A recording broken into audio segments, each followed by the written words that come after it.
Hey besties, it's Brezelly. Welcome back to my channel. Today I'm going to be showing you all how I slayed this beautiful wig from Yolissa Hair. In the packaging, they sent me a lace band, a wig band, two caps, some lashes, and also an edge brush. This wig was 22 inches and it was 180 density. One thing I can say, this was a very good lace. Even though it was transparent lace, it still was a good transparent lace. And this was after I bleached it and plucked it and everything. That's why those holes are in it from my wig stand. I cut the clips out because you don't need it in a wig like this. And also, it was some chit chat on TikTok about the clips in the back of the wig. Those don't go intertwined together. They go in those pouches right there. So I just wanted to demonstrate that for anybody who was thinking that they go hooked together. I pushed my edges back with Got To Be gel and Got To Be spray, and I just combed them back. Now, the reason of doing this is so, like, if you have any hair, like if you have a low hairline or anything like that, all your edges are pushed back. So once you put the glue and the cap on, none of your edges will be getting pulled out. You also blow dry them just to make sure that they stay into place.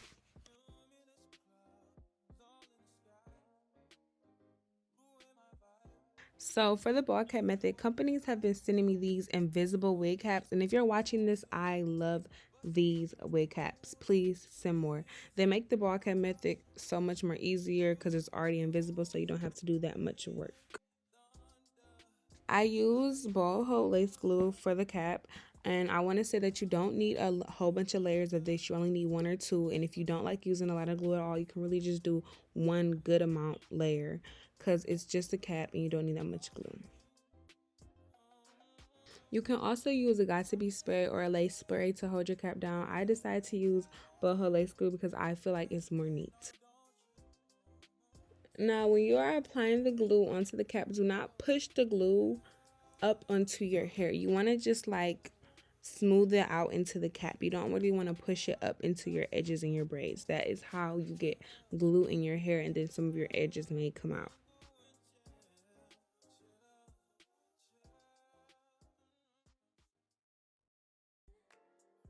Now, I've seen some people not melt the cap. They just put the cap on. They don't melt into the skin. You could do that if you want to. I personally don't like to do it because once you do that and then you put the wig on, sometimes you can see the band, and I don't like how that looks.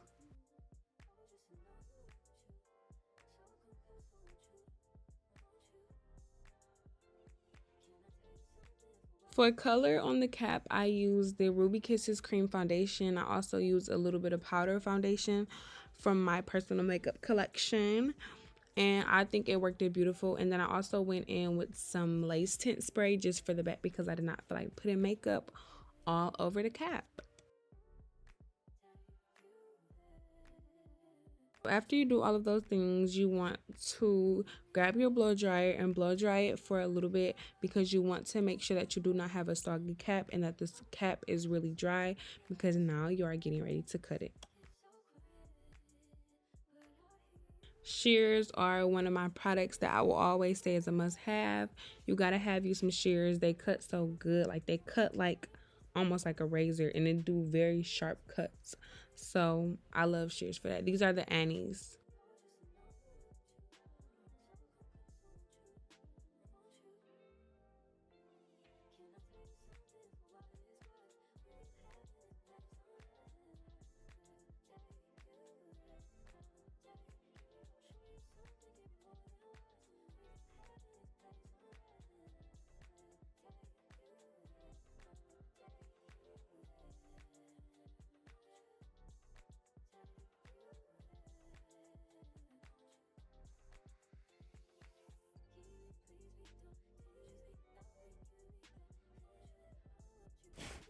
I always cut the little flyaways or whatever you want to call it in the front because it also just helps make the process more neater when you're getting ready to install the wig and lay the glue down. All that is in the way. It's just a mess. So you want to make sure to cut those out.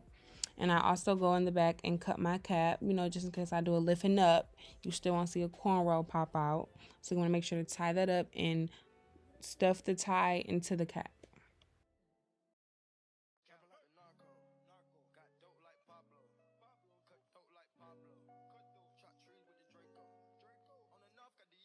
This part was a little tedious for me because I did not want to make the wrong mistake or cut too much of something, but I was cutting the ears out. As you can see, I cut from the front going into the back, but I kind of like traced my ears, and this is sped up. I took my time. I definitely took my time, but I cut front to back. I'm going to go get me a new YouTube setup soon because I keep having to get out of the camera to get in the mirror. So it's like you can only see certain things on one side. Like on this side, you can't really see a lot of what's going on. So just please bear with me, y'all. But I was loving the wig. Look at the wig, y'all. It was giving. I'm like, oh yeah, this is finna be cute. We're spraying this with some dark brown lace tinting spray, the same one we sprayed on our cap. And we're getting into the install. So before I install the wig, I hot comb it back just so that um, all the flyaways or any hairs that may have been sticking out or up are pushed back. So when we lay the glue down and we're getting ready to do everything, no hairs are in the way.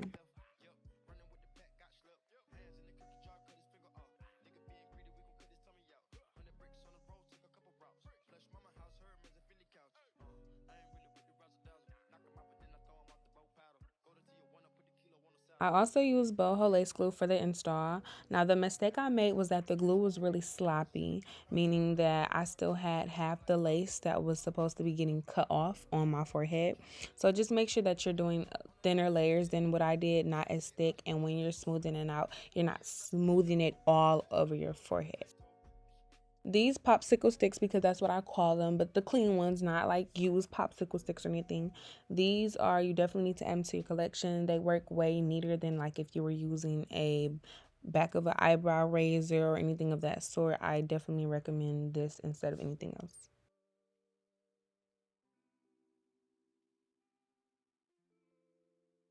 Now, when finally applying the lace onto the glue, you want to make sure that you're grabbing the middle of the wig first instead of side by side, because side by side will lead to ripples, and you want to make sure you have it super flat and you're pressing it down into the skin. And I pushed mine back a little bit because I do not like when wigs are all over my forehead.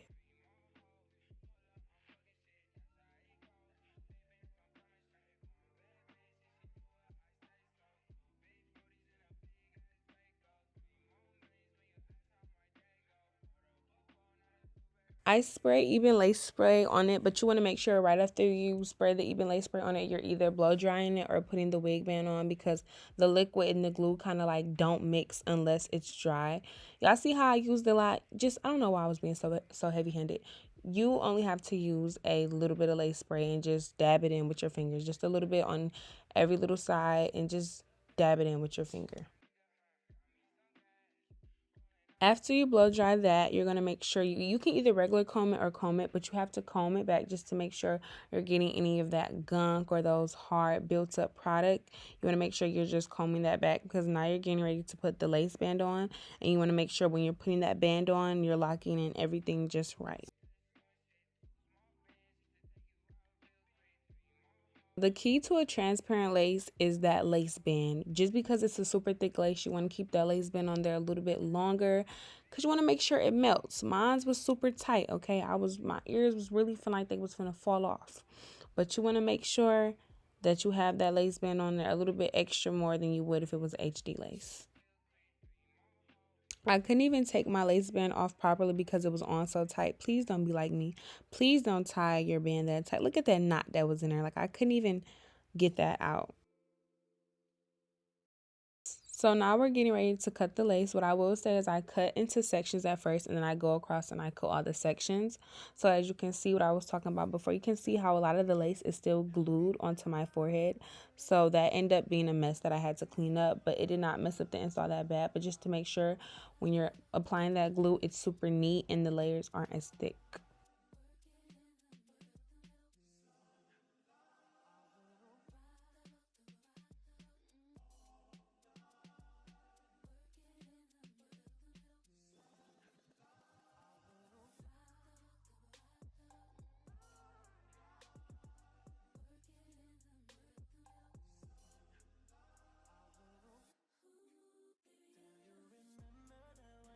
One of my hair icks are big lace bands. When hairstylists are using big lace bands, I feel like you could just need a thin lace band that you can cut in half, or a lace band that you can fold in half, because when you are applying the lace band onto the lace, you want to make sure that you still have room to style the hair and do everything you need to do.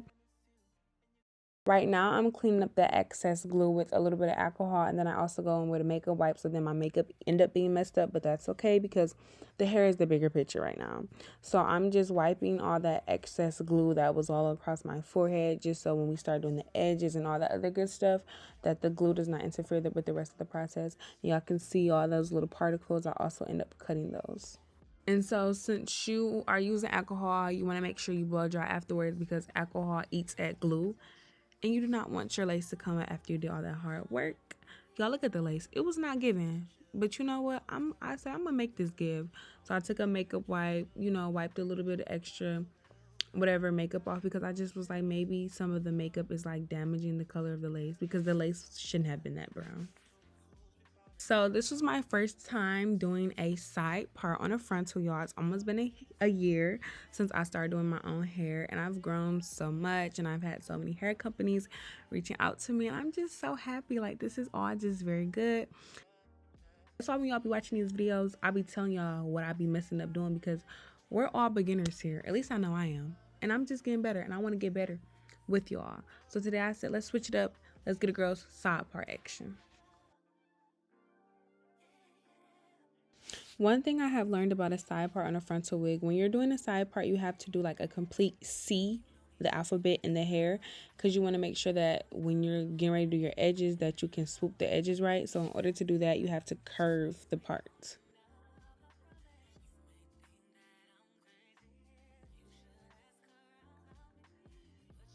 So I used a lighter shade of foundation just to get that brown color off of the lace, and it really blended in so good, and it looked so good. And then after I did the lighter shade, I went in with like a little bit of that Ruby Kisses cream foundation, just a little bit, and it came together, y'all. Makeup really helps. Like, if you are looking into install wigs, make sure you add something makeup wise to the collection also. Another key point is plucking your part. I don't care if it was even a middle part. You have to pluck your part, because once you put the makeup on your part, it'll just look better and everything. I'm kind of heavy-handed when I pluck, but that's only because I feel like that's the only time I really see a difference.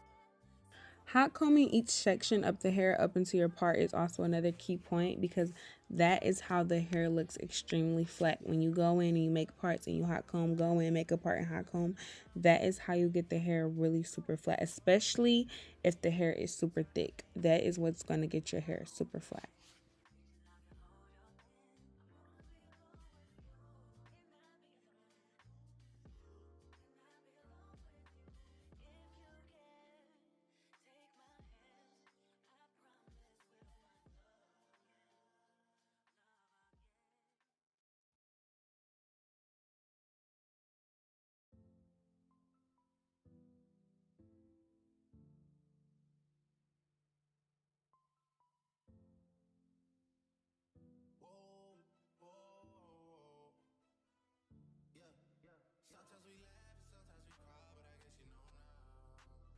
Okay, so I just start cutting layers in my hair, because I've learned that that is how you get a nice tight curl and not such like the stringy long curls. So layers really help. I didn't get a lot of good videos of the curling, because a lot of times I was messing up, and as I say again, I had to get in the mirror, so I had to get out of the camera. But I'm getting better at my curling. I use barrel curling, and the curling irons I use are the Conair curling irons 1 inch, and they work pretty good. I really want to go invest in some T3s, because I feel like I'm taking hair more serious and I'm getting way better at it. So I'm going to go invest into me some expensive curling irons.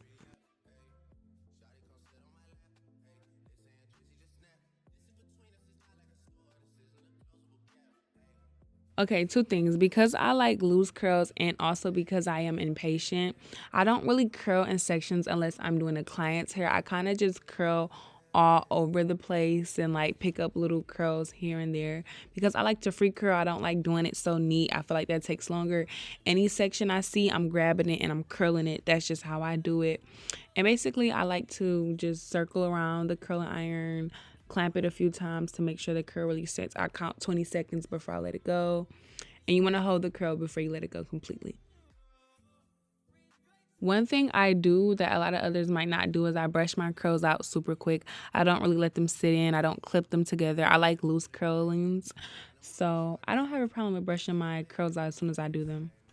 But if you do like a tight curl, I would recommend curling it and then clipping it and then taking all the clips out once you're done with the install, because that's really going to set the curls in. So this was my first time cutting layers in something, and y'all, I got a little razor happy. This is not the only clip you're gonna see me keep going back in with these things I'm calling layers, okay? But I had this vision in my head, and I kept feeling like the bang was messing the vision up. So I kept going back in, cutting and curling, until I went to the point where I just knew I couldn't cut no more. So bear with me, y'all. Bear with me. Beginner season. We getting there. And you want to make sure to keep your lace band on when you're curling the hair or anything like that, because that's what's really going to help melt the lace into your skin. So curling on this side got a little tricky for me. I almost kept burning my face, y'all. It just got really hard over here. Like, I was being tested. I really was getting ready to just give up and like straighten the hair, because I didn't know what I was doing and it was getting hard. But I kept going and I trusted faith, and the curls came out super cute. Here's me again going back in and just cutting. Like, you now I got a whole nother pair of different scissors. Like, this is how I know something. Do as I say, not as I do. Do not overthink yourself into not liking something. I don't know what was going on. It's still, the hairstyle still came out cute, but y'all, I swear I probably would have cut that whole little thing off if I could. And since I thought I was done curling, I did take the lace band off. And look how it's giving, y'all. I did my big one on the lace. Look at it. Like, when I turn to the side, y'all, I just got to catch a little glimpse of it. So if you've been watching my latest videos, you know the edges are the hardest part for me. And if you haven't watched my latest videos, go back and watch them and see me struggle. But the edges have always been the hardest part for me, but I'm getting so much better. I've been watching other people on YouTube. Shout out to all the people I've been watching. And I've been learning new techniques for the edges. And so today I'm trying a technique where I'm using a little bit of got to be and a little bit of foam. And I will say so far, this is one of the best. A minute ago, I was using spritz and different things like that. But I will say a little bit of got to be gel and a little bit of foam. And the blow dryer goes a long way. And you're just playing with it. Make sure your edge brush is clean. It helps better when it's clean. And you're just kind of playing with it until you get the edges to how you like them.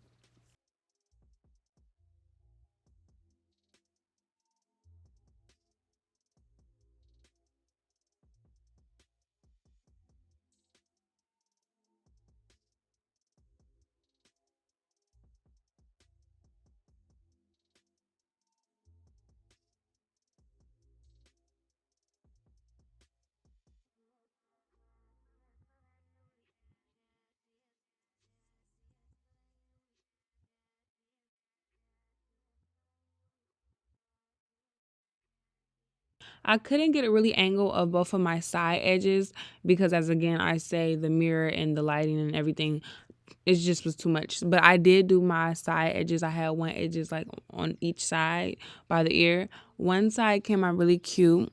I'm gonna try to do another video where I give y'all detailed curling, detailed edges and everything like that once I get my new setup.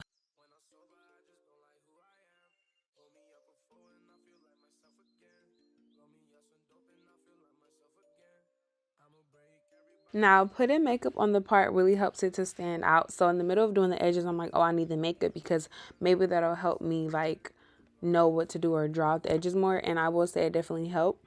I used the LA Girl Concealer. I forgot which shade it was though, but it really helped.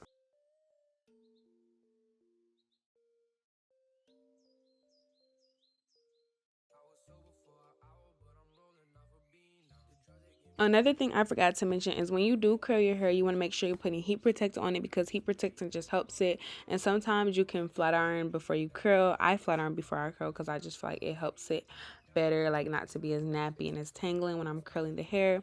So after I got done with my edges, I just went back in and I retouched some of the curls up. And this was the side of the edges I really didn't care for, but since it was the only edge I could show y'all, I decided to go ahead and show y'all anyway. But the other side looked way better. So one day I'm just going to do a video for y'all dedicated to edges only. The end result of the hair came out so nice. I love this wig so much. As y'all can see, I was super geeked and I was feeling myself. The texture was so soft. This hair did not tangle or nap up or anything. I definitely recommend this color if you're trying to go for like a new highlight color. This is the color to do. Okay, I would dye my natural hair this color. This wig was everything and more. New uploads coming soon, so make sure you subscribe, like, and comment and share. Thank you all so much for watching. Bye. Love you, besties.